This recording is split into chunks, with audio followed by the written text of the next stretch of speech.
प्यारे बच्चों, शुभ प्रभात। आज हम पढ़ने जा रहे हैं पाठ नंबर 9 भिक्षुक।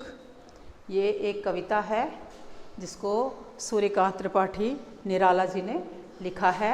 उसमें उन्होंने एक भिक्षुक का मतलब होता है भिखारी, एक भिखारी की दयाहीन दशा का वर्णन किया है। कविता भिक्षुक के कवि के नाम सूर्यकांत त्रिपाठी निराला जी हैं। इस कविता में कवि ने भिक्षुक की दुर्दशा का बहुत ही कारुणिक चित्र प्रस्तुत किया है। शारीरिक कमजोरी तथा पेट भर खाना न मिलने के कारण उसके पेट और पीठ दोनों मिलकर एक हो गए हैं। कवि कहते हैं कि वो इतने कमज़ोर हो गए हैं कि उनकी शारीरिक कमज़ोरी इतनी हो गई है कि उनके पेट और पीठ जो हैं वो दोनों मिलकर एक हो गए हैं। यहाँ अब कवि ने ये दिखाया है कि भिखारी जो है वो एक हाथ से पेट मलता हुआ तथा दूसरे हाथ से दूसरा हाथ जो है वो भीख मांगने के लिए आगे बढ़ाए हुए है।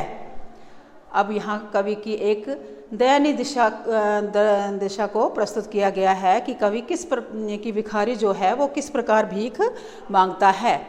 भूख से पीड़ित ये लोगों के द्वारा सड़क पर फेंकी हुई झूठी पतलों को चाट रहे हैं। अब यहाँ कवि दिखाता है कि वह इतने भूख से इतने विवश हैं कि लोगों के द्वारा सड़कों पर फेंकी हुई झूठी जो पतलें हैं वह उनको भी चाटने के लिए विवश हो गए हैं। उनसे वह पतले छीनने के लिए कुत्ते अड़कर खड़े हैं।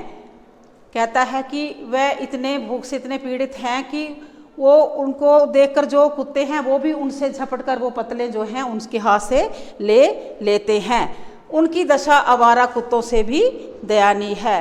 कवि यहाँ कह रहे हैं कि उन भिखारियों की दशा जो है वो आवारा कुत्तों से भी बढ़कर है।